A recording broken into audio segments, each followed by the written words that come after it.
झारखंड में दिसंबर माह में विधानसभा चुनाव होने हैं, लेकिन इसको लेकर जो इंडिया गठबंधन के घटक दल हैं और भारतीय जनता पार्टी के जो घटक दल हैं, दोनों अपनी रणनीति तैयारी में जुटे हुए हैं। लगातार कार्यक्रम कर रहे हैं जिससे कि जो क्षेत्र की जनता है उसको इस बार लुभा सके और जो वोट का जो समीकरण है वो अपने गठबंधन में कर सके।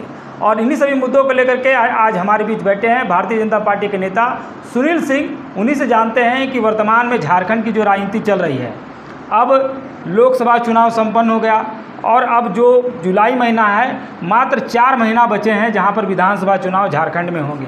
क्या लगता है कि इस बार जो चुनाव होगा जनता के क्या मुद्दे रहेंगे, और लगता है कि वर्तमान में जो हेमंत सरकार है वो जनता के भावनाओं पर जो है खरी उतर पाई है? देखिए, जनता एक बार ठगी जा सकती है। जिस तरह से कहा जाए कि काठ के हांडी दोबारे नहीं चढ़ती है। एक बार किसी भी तरह से अब जनता को बरगला करके सत्ता हासिल कर सकते हैं, चुनाव जीत सकते हैं, लेकिन बार बार उस चीज़ को दोहरा नहीं सकते हैं। जिस तरह से चुनावी मुद्दा इनका था, 5 लाख युवाओं को रोज़गार देंगे। कितने को रोज़गार दिए? रोज़गार यदि नहीं, नौकरी नहीं देंगे तो बेरोज़गारी भत्ता देंगे। कितने को बेरोज़गारी भत्ता मिल रहा है? आज जिस तरह से झारखंड में मिनरल को जिस तरह से आज देखिए कालाबाजारी हो रहा है, घोटाला हो रहा है। आज डीसी आपका देखिए अंदर हैं, मनीष ये अंदर हैं, पूजा सिंघल अंदर हैं। ज़मीन कारोबारी का वही सी तरह देखा जा रहा है कि आज झारखंड के जो सीएम जो खुद मुखिया हैं वो खुद ज़मीन घोटाला में वो जेल में रह करके आए हैं। हाई कोर्ट जो फैसला दिए उनमें तो कहा है कि मुख्यमंत्री पर जो है इस प्रकार का कोई मामला बनता नहीं है। केंद्र सरकार जो है ईडी सीबीआई का जो है दुरुपयोग कर जो है पद पर बैठे हुए मुख्यमंत्री को ज़बरदस्ती इस्तीफा दिलवा करके जेल भिजवाती है। यदि सीडी और सीबीआई केंद्र के अंदर ही उसकी अगर एजेंसी है, उसके अंदर ही कार्य करती है, तो इसके पहले 14 के पहले भी तो मनमोहन सिंह की सरकार थी, कांग्रेस की सरकार थी, तो उस समय भी तो वो बीजेपी के नेताओं को अंदर करवा सकते थे, जेल में भेजने का कार्य कर सकते थे। अब सामने देख लीजिए कि धीरज साहू जी का, जो कांग्रेसी नेता धीरज साहू जी के यहाँ 300 करोड़ कैश पकड़ा जाता है, तो क्या भाजपा वाले ही या सीडी वाले, ईडी वाले ही जा कर के उनके घर में पैसा रख दिए थे? इस पर जो विपक्ष का कहना है कि Bharatiya Janata party ED CBI का दुरुपयोग कर रही है, और जब 2000 पहले से जब मनमोहन सिंह की सरकार थी उस समय किसी चीज़ का दुरुपयोग नहीं किया जाता था। जो भी एजेंसी है वो स्वयं विवेक पर काम करती थी। इस पर आपका क्या कहना है? देखिए, जो खुद चोर रहेंगे दूसरे पर उंगली नहीं करेंगे।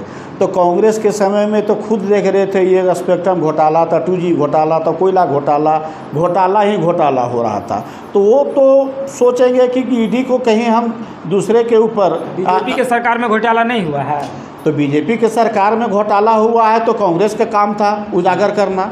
इसके पहले ये अटल जी की सरकार बीजेपी की रही। आप बताइए कि आप जिस पूजा सिंघल की बात करते हैं, तो पूजा सिंघल को क्लीन चिट देने वाला कौन सी सरकार थी? रघुवर दास जी ने थे जो कि उनको क्लीन चिट दे दिए थे। बनरेगा घोटाला में शामिल होने के बावजूद भी उनको जो है एकदम क्लियर कर दिया गया था। क्लीन चिट देने का सरकार का कार्य नहीं होता है, क्लीन चिट देने का न्यायालय का काम होता है। तो रघुवर दास जी कैसे क्लीन चिट दे सकते हैं? और यदि न्यायालय का तो मामला था नहीं, उस समय तो सरकार के द्वारा कमेटी गठित किया गया था कि इनके ऊपर जो मामला बनता है क्या है, सही है कि या गलत है, इस पर क्लीन चिट दिया गया, जिसमें तो सरकार की भूमिका होगी। उस समय विपक्ष क्या कर रही थी? विपक्ष उस मामले को उठाई क्यों नहीं उठाई? यदि अगर गलत तरीके से क्लीन चिट दिया गया था तो यहाँ विपक्ष के रूप में तो कांग्रेस जेएमएम तो थी न, रही है ना। अगर मामला नहीं उठाया तो इसका मतलब सही हो गया। मामला विपक्ष में आप हैं, क्या आप देख करके समझ करके मामला नहीं उठाते हैं? ऐसा तो नहीं है कि कोई हम सामने आपको देखें गलत करते हैं और बोले कि नहीं चलो ठीक है, और कल आपके ऊपर हम गलत साबित कैसे कर सकते हैं? जब आज नहीं कर सकते तो कल फिर कैसे साबित कर सकते हैं गलत? तो सवाल ये भी उठाने कि जो भी घोटाले हुए हैं झारखंड में जो 24 साल का जो झारखंड है, उनमें तो 14 साल तो भारतीय जनता पार्टी रही है। तो जितना भी सब ओल झोल हुआ है, सब तो कहा जाता है कि आप ही का मतलब जो है देन है। यदि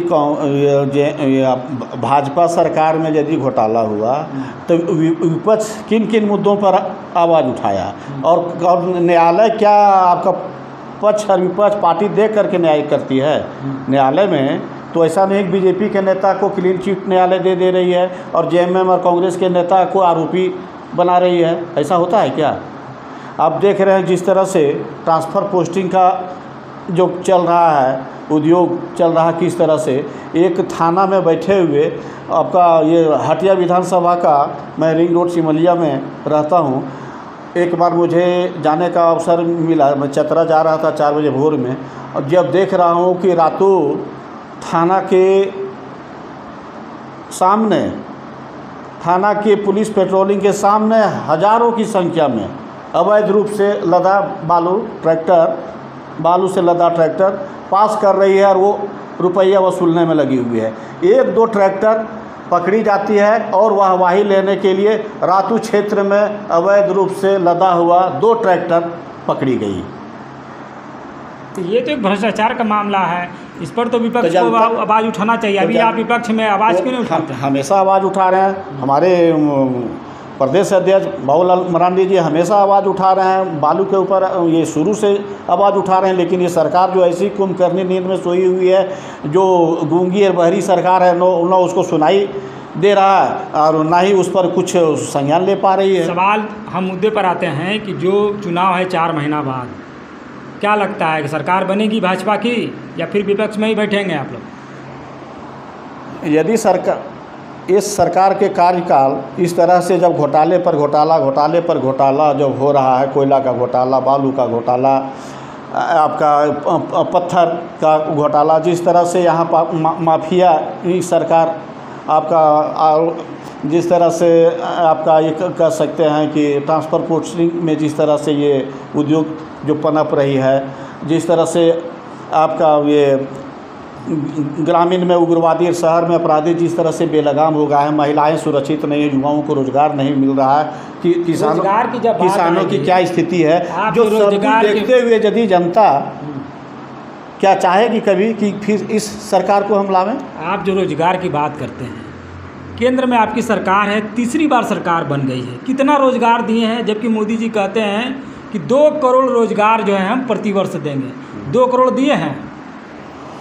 बिल्कुल प्रयास किया जा रहा है, दिए तो नहीं है। तो बोलते हैं कि 2 लाख भी नहीं मिला सरकारी नौकरी। अब देख रहे हैं आपका झारखंड में कि कितने आपका मेडिकल कॉलेज थे, जो सरकार के, मोदी सरकार में जो काम हुई, कांग्रेस के सरकार से तुलना कर लीजिए। क्या कुछ विशेष हुआ, थोड़ा बता दीजिए दर्शकों को। आयुष्मान योजना के तरफ देखिए, आयुष्मान के बारे में कहा जाता है कि वो तो प्राइवेट अस्पताल को माने मुनाफा कमाने के लिए दिया गया है। 5 लाख का बीमा होता है, 1 लाख का इलाज होता है, 5 लाख रुपया निकाल लेता है। ये तो लूट का अड्डा बना हुआ आयुष्मान भारत। वो तो आपको लाभार्थी से ही पता चलेगा, जिनको लाभ हुआ है उन लाभार्थी से आप इस पर विचार ले सकते हैं कि उनका कितना का इलाज हुआ और कितना का बीमा उनका कटा। ऐसा नहीं है, वो विपक्ष का काम है आरोप प्रत्यारोप लगाना। वो सब जो देखा जा रहा है, क्या जल्दीबाजी थी, 2 महीना में चुनाव होनी थी। अब चंपई सोरेन को हटा करके जो ये हेमंत सोरेन जी जो फिर शपथ ले रहे हैं, ये क्या खेल है? इसीलिए ये कहा जाता है कि केजरीवाल जेल में रह करके सीएम बने हुए हैं। यहाँ झारखंड के सीएम जब मन हो तो त्यागपत्र, ये इस्तीफा दे करके अपने नुमाइंदे को बैठा करके, और जब जेल से बाहर निकलो तो फिर उनको हटा करके बैठ जाओ। ऐसा क्या है? 2 महीना यदि उस कुर्सी में या उस तरह का क्या कार्य वैसा कुछ नहीं कर रहे थे चंपई सोरेन, जो उनको ज़रूरत पड़ गई चंपई सोरेन को हटा करके खुद उनको सीएम बनने का। वो तो उनका कुर्सी था, तो बोले कि मेरा कुर्सी है, जनता हमको जो है मुख्यमंत्री के रूप में चुनी है।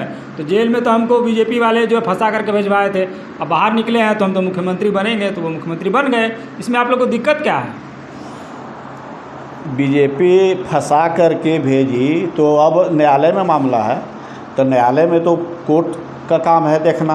अब उनको क्लीन चिट दी जाती है कि आरोप उन पर साबित की जाती है। अभी तो उनको बेल मिला है, ऐसा नहीं कि उनको बरी किया गया है। और जिस तरह से आप बात कर रहे हैं आरोप और प्रत्यारोप, वो तो जनता देख रही है कि झारखंड में जेएमएम सरकार क्या कर रही है और बीजेपी के समय में रघुवर दास की समय में सरकार किस तरह से चलाई जा रही थी। अभी आप देख रहे हैं कि जिस तरह से आपका वे पुलिसकर्मी, सहायक पुलिसकर्मियों के 20 में इसी तरह से लॉलीपॉप देकर आश्वासन दे करके उनको धरना से तोड़वाया गया। 21 में इसी तरह से उनको धरना तोड़वाया गया। अब अभी जब वो फिर अपने वो मांग पर अपने वो धरना प्रदर्शन कर रहे हैं तो उन पर बर्बरतापूर्ण लाठियाँ बरसाने का कार्य कर रही है। तो जनता सब कुछ देख रही है कि ये सरकार किस तरह से कार्य कर रही है, किस तरह कितना ये युवाओं के लिए हितैषी है, किसानों के लिए हितैषी है, मजदूर महिलाएं इनके लिए कितना हितैषी है, सब देख रही है। इसलिए निश्चित रूप से 2024 में जो भी चुनाव होने हैं निश्चित रूप से भारतीय जनता पार्टी की सरकार बनेगी। इस निसंकोच रूप से बनेगी, इसमें कतई 1% भी आपको संकोच नहीं है। टारगेट सेट किए हैं केंद्र में जो सरकार थी, अब की बार 400 पार, झारखंड में जो विधानसभा चुनाव होगा इसमें कितना पार?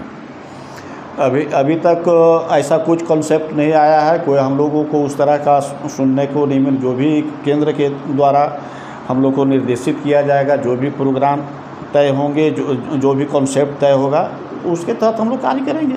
चलिए, ये हैं सुनील सिंह जो भारतीय जनता पार्टी के नेता हैं और वर्तमान में जो चुनाव को लेकर के जो इंडिया गठबंधन और एनडीए दोनों के बीच जो रस्साकसी चल रही है, क्योंकि 4 महीना ही बचे हैं विधानसभा चुनाव में और अभी से जो है राजनीतिक पार्टी जो है जनता को लुभाने के लिए मैदान में उतर चुकी है और लगातार वादों की झड़ी दी जा रही है। तो आने वाले समय में जो भी राजनीतिक घटनाक्रम होगा इस पर जो है नया अपडेट देते रहेंगे। आप देखते रहिए ऑन द स्पॉट 24।